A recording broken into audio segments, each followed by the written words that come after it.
जय श्री राम।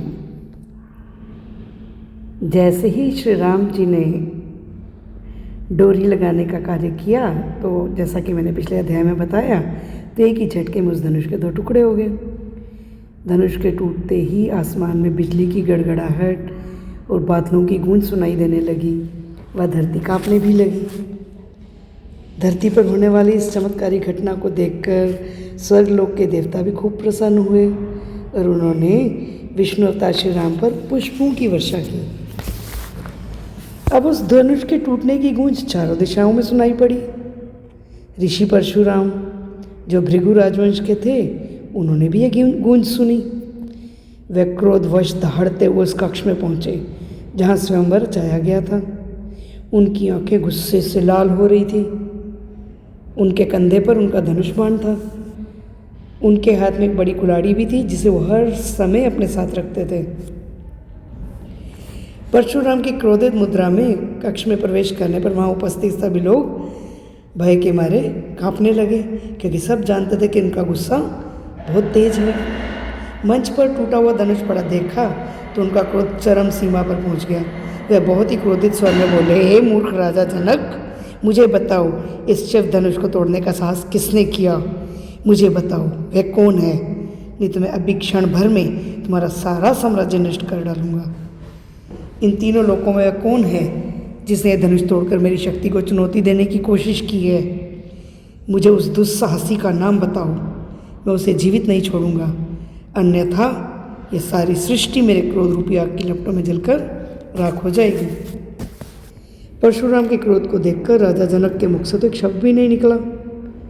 इतने पर भी भगवान राम नम्र स्वर में परशुराम से बोले, हे वीर महापुरुष, जिस व्यक्ति ने इस धनुष को तोड़ने का दुस्साहस किया है वह आप ही का एक तुच्छ सेवक है। आप जो भी आज्ञा दें वह उसका पालन करेगा। परशुराम जोर से चिल्लाए, मैं उस व्यक्ति का वध कर दूंगा जिसने भगवान शिव के इस महान धनुष को तोड़ा है। वह व्यक्ति मेरा सबसे बड़ा शत्रु है। तब लक्ष्मण परशुराम से बोले, हे महापुरुष, अपने बाल्यकाल में तो मैंने भी बहुत से धनुष तोड़े हैं, परंतु तब तो आप कभी भी नाराज नहीं हुए, फिर इस धनुष में ऐसा क्या है? परशुराम फिर चिल्लाए, अपनी जबान को लगाम दो, नहीं तो अगले ही क्षण तुम्हारी मृत्यु हो जाएगी। ऐसे में भगवान राम ने लक्ष्मण को शांत करने का आदेश दिया। फिर राम ने किसी तरह से अपने नम्र व मधुर शब्दों में परशुराम को शांत करते हुए कहा कि मैंने तो केवल धनुष पर प्रत्यंचा चढ़ाने के उद्देश्य से उसे उठाया था, लेकिन दुर्भाग्यवश जब मैं राजा जनक की इच्छा पूरी करने के लिए ऐसा करने लगा तो धनुष के अपने आप ही दो टुकड़े हो गए। मान्यवर, सारा वृतांत सुनने के बाद परशुराम का क्रोध कुछ कम हुआ। वह बोले, हे राम, मेरे हाथ में जो ये धनुष है वह किसी भी तरह से उस धनुष से कम क्षमता का नहीं है जिसने तुम्हें कुछ क्षण पहले ही तोड़ डाला है। यह धनुष मेरे पिता को भगवान विष्णु ने प्रदान किया था। इसे लो व इसकी प्रत्यंचा चढ़ाकर दिखाओ। अगर तुम ऐसा कर पाए तो मैं तुम्हें भगवान विष्णु का अवतार मान लूँगा, क्योंकि यह साहसी कार्य केवल और केवल भगवान विष्णु ही कर सकते हैं।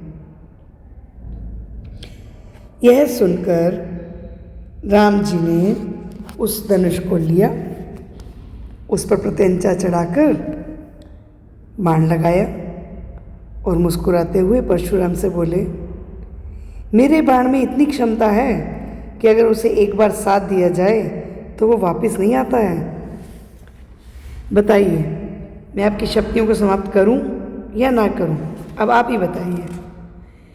यह सुनकर परशुराम भगवान राम के सामने नतमस्तक होकर बोले, हे भगवान, मुझे क्षमा करें, मैंने गलती से आपको चुनौती दे दी है। अब परशुराम को इस बात का एहसास हो गया था कि राम वास्तव में ही भगवान विष्णु के अवतार हैं, इसलिए उनका मुकाबला बिल्कुल भी नहीं किया जा सकता। राम के धनुष व बाण में जो शक्ति है वह निश्चित ही उनका नाश कर देगी। वह इस बात से डरकर भगवान से प्रार्थना करने लगे कि हे प्रभु, मुझे क्षमा करें, मैंने आपको पहचाना नहीं, इसलिए मैं क्रोधित हो गया। वास्तव में इस घटना से पूर्व परशुराम अपने आप को धरती का सबसे बड़ा शूरवीर योद्धा मानते थे। वह कई बार अकेले ही सभी क्षत्रिय राजाओं को पराजित कर चुके थे। अपना साम्राज्य उन्होंने ब्राह्मणों को दान में दे दिया था। उसके पश्चात उन्होंने कई और युद्ध किए और अधिक शक्तियाँ प्राप्त करने के लिए बहुत तपस्या भी करी, बहुत कठिन तपस्या भी की। जैसे जैसे उनकी शक्तियाँ बढ़ती जा रही थी, उनका अहंकार भी बढ़ता जा रहा था। वह समझते थे कि उन्हें कोई भी कभी हरा ही नहीं सकता है। इसलिए भगवान विष्णु ने स्वयं धरती पर श्री राम के रूप में अवतार लेकर परशुराम के अभिमान व गुस्से को शांत कर उन्हें सही मार्ग दिखाया। क्योंकि परशुराम का जो क्रोध है ना, पूरे जग में जाना जाता है कि वो एक बार क्रोधित हो जाते थे तो वो फिर किसी को छोड़ते नहीं थे। उस व्यक्ति की तो मृत्यु निश्चित ही थी।